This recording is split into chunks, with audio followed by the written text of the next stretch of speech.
"Step out of the car now," Officer Liam Parker barked, his voice cutting through the stillness of the parking lot like a whip. Across from him stood Evelyn Moore, her stance calm yet firm, dressed in plain clothes and standing beside her unmarked patrol car. She carried an authority that belied her casual appearance. "I'm authorized to be here," she said, her voice steady. But Parker wasn't listening. His hand rested on his holster. A silent threat. "Don't argue with me. Step back, or I'll make you," he snarled. The hostility was thick in the air, clinging to Evelyn like an insult. Raising her hand, she tried to de-escalate the tension. "You don't want to do this. Just let me." Before she could finish, Parker moved, quick, aggressive. His shove sent her stumbling against the car. "People like you don't belong here," he sneered. Her breath hitched. "People like you." The phrase burned hotter than the ache in her back as she straightened herself, brushing dust off her jacket. "What did you just say?" Evelyn asked, locking eyes with him. "I said you don't belong here. Now leave before I have to call backup."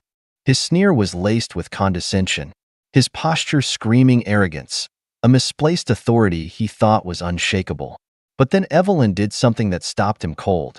Slowly, she reached into her pocket. Parker flinched, his hand flying toward his weapon. But she wasn't pulling out a weapon. No, it was far worse for him. It was her badge. His eyes widened as he stared at the shiny emblem in her hand. Chief of Police. The color drained from his face. For a moment, he couldn't speak, couldn't move. All he could do was process the reality. He had just shoved his superior. Evelyn stepped closer, her voice calm but icy.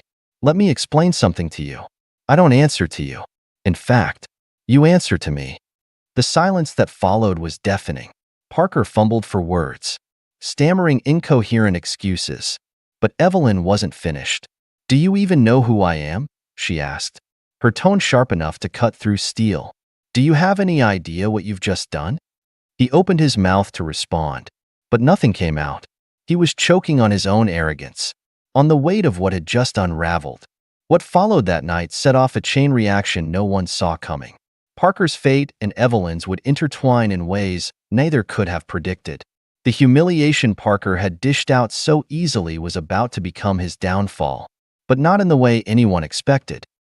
The morning after the incident, the precinct was unusually quiet. A thick, unspoken tension rippled through the department. Evelyn sat in her office, her fingers pressed against her temples as she read through the report she had demanded from Internal Affairs. Sleep had been a fleeting notion the night before. Every detail of Parker's arrogance replayed in her mind like an endless loop. Her office door creaked open, and Deputy Chief Nathan Martinez stepped in, his face tight with concern. "Chief," he began carefully, "we've got a situation brewing. Parker knows what's coming.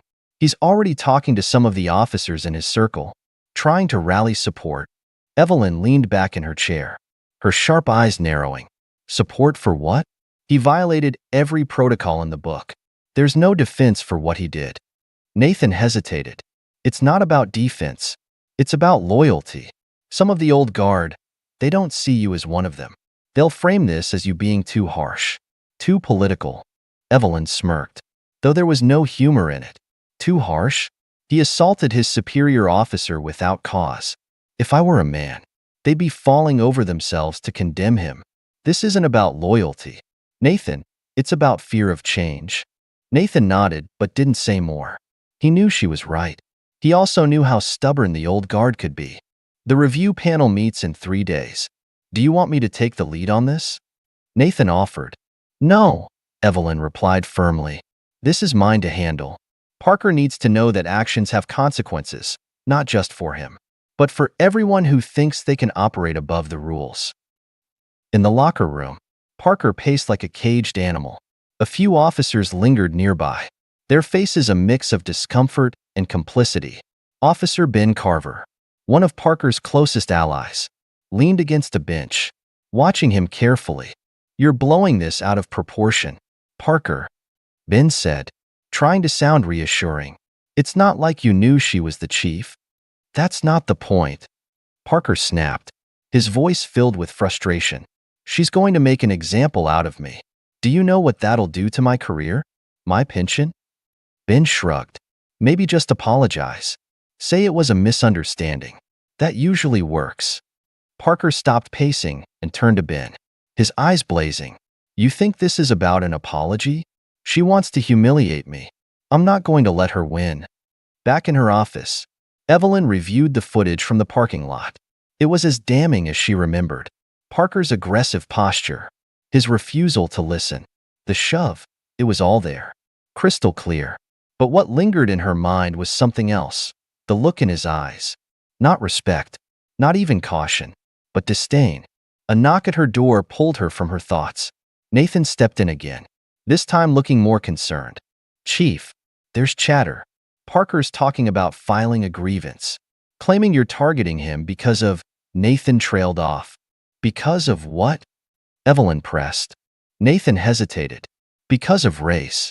Evelyn raised an eyebrow. He's pulling that card? Nathan nodded grimly. It's desperate, but it might stick with some of the guys who already don't like how you're running things.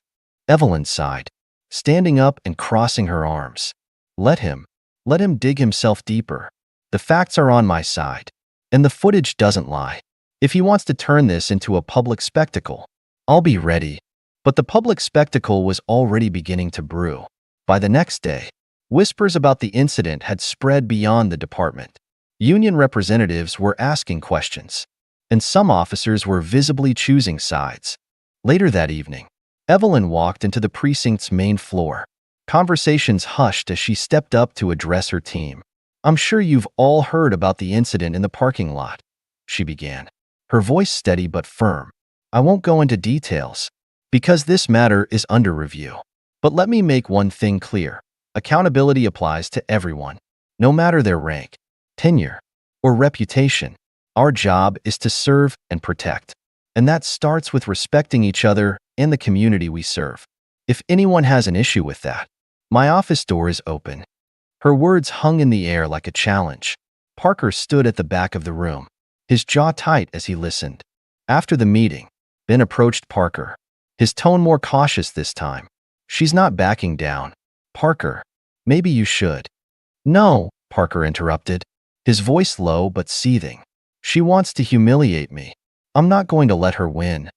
What Parker didn't realize was that Evelyn wasn't interested in humiliating him.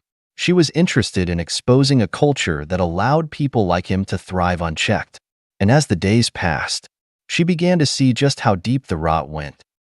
The review panel convened in a tense, crowded room.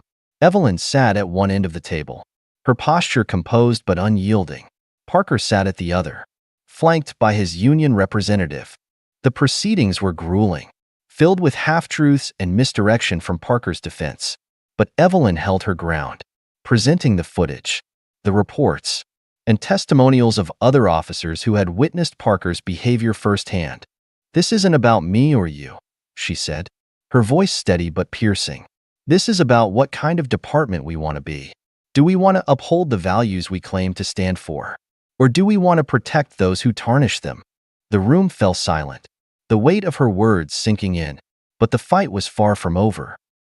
The days that followed were filled with fallout.